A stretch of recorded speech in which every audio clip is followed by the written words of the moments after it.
Na faculdade, a gente costuma aprender como a CPU funciona. Então, aquela questão dos registradores, a ULA, a memória, a conexão de tudo isso, os barramentos, pipeline, enfim, o básico, né? O básico. Mas a gente não vê nada de GPU, pelo menos não em nenhuma que eu conheço. A gente não costuma ver sequer programação em GPU. Imagina como a GPU funciona, né? Como são os cores dela. E eu acho que isso faz com que talvez a maioria dos devs, né, creiam que a GPU é uma CPU com um monte de core que funciona parecido, que, enfim. E a única diferença é que é totalmente paralelo, mas muito, muito diferente disso. A GPU a maneira de executar dela é extremamente diferente da CPU. Muito diferente de como uma CPU executa as coisas. Tanto que em alguns vídeos o pessoal às vezes comenta, né? Perguntar por que não usa RISC para GPU, por que não usa ARM para GPU, alguma coisa. Galera, a ISA de CPU e a ISA de GPU são totalmente diferentes, totalmente diferentes. E nesse vídeo eu quero mostrar um pouco dessa diferença, motivado por um e-mail. As pessoas ainda mandam e-mail, galera, que o Rogério Chaves me mandou aqui e que eu quero ler para vocês. E mostrar minha resposta e elaborar mais ainda nessa resposta, que eu prometi para ele um vídeo. Tô cumprindo a promessa aí depois de alguns meses. Então aqui o e-mail do Rogério, né? Boa tarde, Wayne. Tudo bem? Tudo certo. Acompanho seu trabalho no YouTube e acho muito legal e interessante o conteúdo. Valeu, meu caro. Sobre o GPU, eu tenho uma dúvida sobre o funcionamento em múltiplos processamentos ao mesmo tempo. Considere o seguinte cenário. Eu tenho uma aplicação que chama N instâncias que devem rodar paralelamente. Porém, cada uma dessas instâncias precisa executar algo na GPU.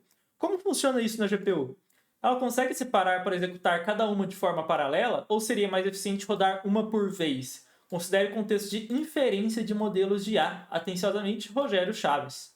E eu achei essa aqui um questionamento muito bom, muito interessante, porque traz um pouco disso, né, dessa questão de processo que a gente tem na CPU e como que a GPU faz para executar esse processo, né? Porque a gente sabe que ela roda bastante coisa paralela, mas como que ela faz? Quais são as regras? Sabe? Como será que ela vai executar tudo de uma vez? Será que ela vai reservar? O que é em sequência e o que não é? Como? E antes de qualquer coisa, vamos ler aqui a minha resposta, né, pro e-mail, né? Boa tarde, Rogério. Fico muito feliz de saber que acompanha e curte conteúdo. Quero conseguir mais tempo para produzir mais vídeos por lá. Tava no hiato, né? Agora tô voltando. Espero que estejam curtindo. Mas minha empresa tem puxado bastante nos últimos meses. Espero que melhore a partir do segundo semestre. Spoiler, não melhorou. Mas enfim, com relação à GPU. Isso que perguntou, daria um vídeo completo explicando como funciona a questão de recursos e alocação e execução de jobs na GPU. É um tema bem interessante, quero gravar um vídeo sobre e devo usar seu e-mail aqui como base, como eu estou fazendo, né? Mas basicamente a GPU tem um sistema de fila de execução de jobs e vai alocando esse recurso de maneira inteligente para os seus processadores internos. Na NVIDIA são os Streaming Multiprocessors. Já a gente entra em mais detalhe disso, né? A grande vantagem da GPU é que enquanto um job está ocioso, esperando por uma leitura de memória, por exemplo, ela consegue resumir a execução de outros jobs. Isso esconde a latência de execução e é o que faz ela parecer tão rápida. Então, assim, a GPU não é que ela é rápida na execução, ela esconde a latência, ela esconde a demora do seu programa executando outras coisas ao invés daquilo que está esperando. E é isso que deixa ela rápida. É isso. É a redução de latência que deixa a GPU rápida e ela faz ela faz essa redução de latência executando outras coisas ao invés do que está esperando. Por isso que você precisa de um grande conjunto de dados também, executar bastante coisa ao mesmo tempo para você ter latência o suficiente para esconder. Tá? Mas aqui, ó, se quiser se aprofundar nisso, recomendo a documentação técnica do CUDA, que tem bastante coisa, e o livro, né, Programming Massively Parallels, a Hands-on Approach. Dizem que dá para achar o PDF de graça, mas sou totalmente contra esse tipo de prática e férias tão benevolentes editoras acadêmicas. Deixo claro que minha posição não apoio, tá? Nenhum tipo de Jack Sparrow por aí. E um abraço. E finalmente o dia do vídeo chegou, né? Então vamos para lá. Já estou com um livro aqui do Programming Massively Parallels aberto para vocês. E antes de partir para a parte de arquitetura, né, que é o que eu quero falar aqui, dessa questão de alocação de processo GPU, vamos dar uma ideia geral, né, do que é a GPU e o modelo de execução dela, né? É basicamente um modelo de execução de threads. Então, eu vou ter o que a gente chama de kernel, que é um programa, é um código, né? Que ele vai ser executado para várias instâncias ao mesmo tempo. Várias threads vão executar o mesmo código, basicamente. E o conjunto dessas threads, né? Eu crio blocos, que são conjuntos de threads, e o conjunto de todos os meus blocos que eu estou rodando, né? São vários blocos aqui, é chamado de grid. Isso daqui é um grid. Algumas questões de nomenclatura aqui. E a GPU, né, com a ideia de paralelismo, né, ela faz basicamente toda essa execução de todos os blocos e threads, né, de maneira paralela, alocando recursos, né, para execução. E hoje a gente vai entender como a GPU faz esse alocamento de recursos para a execução das threads desse kernel, desse tal de kernel aqui. E para quem não quer ver o vídeo, né, ou enfim, quer ver uma coisa mais teórica depois, é o capítulo 4 do Programming Massive Parallel Processors, quarta edição, tá? Quarta edição, isso é importante. Saiu acho que em 2023. Comprei aqui, né? Daí tô mostrando para vocês. Mas aqui, ó, o capítulo 4 vai ter esse assunto. Então, primeira coisa, né? Deixa eu tentar contextualizar como que é a arquitetura, né, da GPU. Basicamente, a GPU é um conjunto do que a gente chama na nomenclatura da NVIDIA de Streaming Multiprocessors, que eu vou chamar de SM aqui. E o que tem um Streaming Multiprocessor? Ele vai ter as memórias, uma memória interna, né? E, além disso, ele vai ter as unidades de execução e controle, né? Vai ter execução e as unidades de controle dele. O que as unidades de controle vão fazer? Vão controlar a execução, né? Como o nome diz. E a NVIDIA tem... A GPU, desculpa, tem vários desses, né? Vai ter vários Streaming Multiprocessors. Centenas. Acho que... Enfim, deixa eu pegar um exemplo aqui. Eu peguei de exemplo aqui a H100, que é um dos últimos modelos aí da NVIDIA, Hopper. Tem, por exemplo, 132 Streaming Multiprocessors a H100. A A100, que é a versão... A arquitetura anterior tinha 108. E se vocês quiserem ter uma noção aqui de como que é o core de verdade, o que tem dentro dele, ó, essa daqui é a imagem que a NVIDIA, né, provê. Geralmente você vai ver esse tipo de imagem, né? Ó, aqui são os cores, né?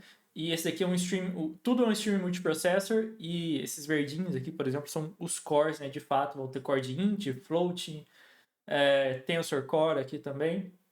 Enfim, load store, bastante coisa, né? Mas estou resumindo aqui para vocês. E uma coisa aqui em cima também, né? O cache de instrução, o warp schedule, dispatch units, aqui são unidades de controle que a gente chamaria, né? Que memória compartilhada, memória de textura, enfim. É mais complexo, tá? É mais complexo, mas não dá para cobrir tudo no vídeo do YouTube. E na verdade eu nem precisava ter isso, né? Porque ele literalmente fala aqui no livro, né? Que a A100 tem 108 Streaming Multiprocessors, né? Que beleza. E cada Streaming Multiprocessor vai ter vários cores. Então, quando eu pego aqui, por exemplo, na H100, que ela tem 14.592 cores, é porque o Streaming Multiprocessor, né, vai ter vários cores dentro dele que, de fato, são cores de processamento, de execução, né? Em si, vão executar as threads em si. E voltando aqui para o nosso modelo simplificado, né, percebam que eu falei que o Stream Multiprocessor ele tem a memória dele, né? Na GPU a gente tem vários níveis de memória. Leve parênteses aqui, a gente tem a memória global, que seria o que a gente está mais acostumado como se fosse a RAM, né? Só que da GPU. A gente tem também alguns níveis de cache, né? O L2, que ele é global, o L1, que ele é nível de Stream Multiprocessor. E isso é bem importante para como a gente organiza a execução também e como a GPU faz o compartilhamento de memória, porque a memória, né, ela quase sempre é um dos maiores gargalos do programa e isso é uma coisa que a gente tem que estar considerando, tá? Só para vocês saberem aí que a GPU tem esses diferentes níveis de memória e por isso, né, que o Streaming Multiprocessor ele tem a memória dele também, né, que a gente chama de memória compartilhada. E daí agora, partindo para a execução em si, né, como que é? Você pegou lá o seu kernel e mandou o seu conjunto de blocos lá, o seu grid com todos os blocos para rodar. Como que a GPU faz? Ela vai pegar aqueles seus blocos lá aquela fila de blocos que você mandou, né? Aquele tanto de blocos que tá para rodar. E ela vai falar assim, ó, roda nesse Streaming Multiprocessor aqui, ó. Coloca aqui, roda nesse, você vai rodar no outro lá. Então ela vai alocando os blocos para rodarem no Streaming Multiprocessor. E o que é importante disso? Tá? O que é extremamente importante? Um bloco de threads tem que caber em um Streaming Multiprocessor. Tá? Tem que caber. Vamos supor que esse conjunto aqui de blocos, ele vai usar, sei lá, cada thread vai usar 3.000 registradores, né? Cada thread usa 3.000 registradores. Não, na verdade, vamos fazer a conta ao contrário. No total, ele utiliza 184.000 registradores. Por algum motivo, ele usa esse tanto de registrador para rodar e ele precisa disso para rodar, né? Não tem como rodar sem 184.000 registradores.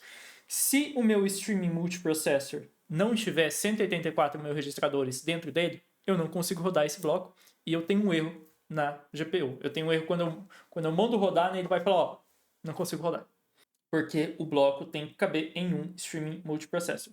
Né? Vamos supor que aqui cada SM aqui tenha 90.000.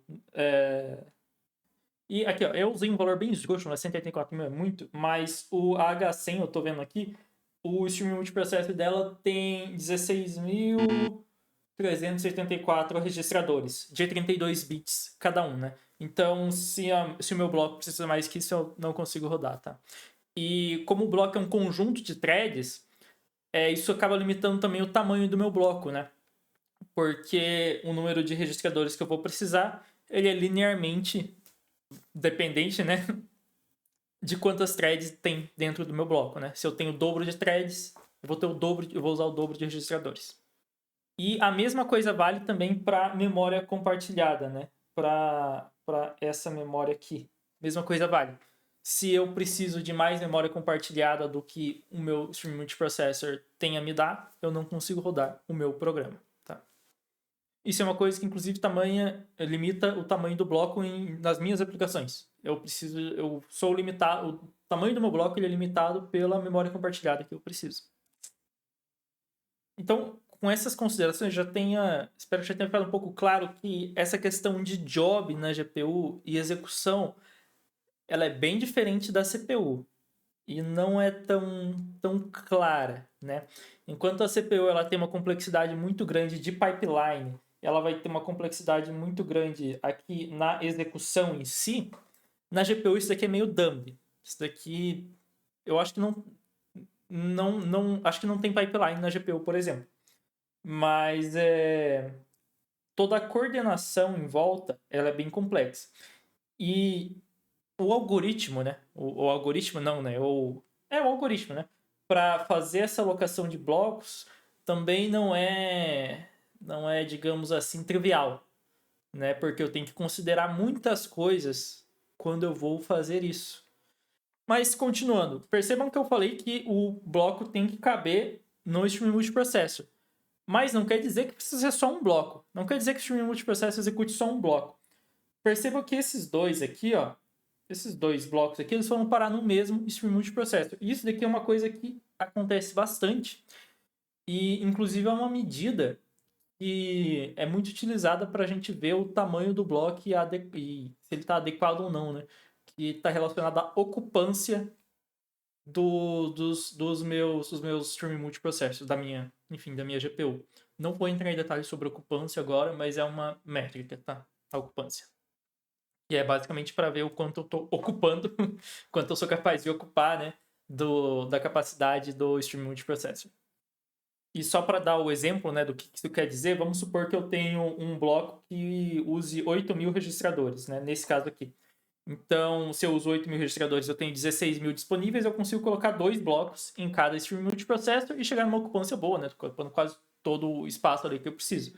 Agora, se eu tenho um bloco que usa 9.000, eu já não consigo fazer isso, né? Eu vou ficar com 7.000 registradores sobrando lá, porque eu não consigo rodar mais nada ali naquele Stream Multiprocessor. E vou ter uma ocupância ruim. E assim, né, a GPU vai fazendo esse scheduling, né, de blocos para os stream multiprocessors até acabarem os blocos, né, e o processamento ser finalizado. Então, quanto mais streaming processor eu tenho, mais paralelo eu vou conseguir executar, né, mais rápido vai terminar, né. Mas senão eu vou colocando eles em fila, vou alocando eles em fila. Agora que a gente já entendeu, né, já passou por cima essa alocação de blocos de execução, como que funciona quando o bloco vai para executar em si, né? Vamos entrar agora um pouco no Stream Multiprocessor e ver como ele executa um bloco, né? Como ele faz para isso. Aqui, chegando no Streaming Multiprocessor, né? Então a gente está com ele aqui, a gente tem os cores de execução e tem os blocos que estão na fila para executar. O primeiro conceito que é bem importante aqui é chamado de warp. O que é o warp? Warp são um conjunto de threads que vão executar a mesma instrução, né? O CUDA, né, ele usa uma arquitetura, um modelo de execução que a gente chama de Single Instruction Multiple Threads. Então, ele vai fazer uma instrução, né?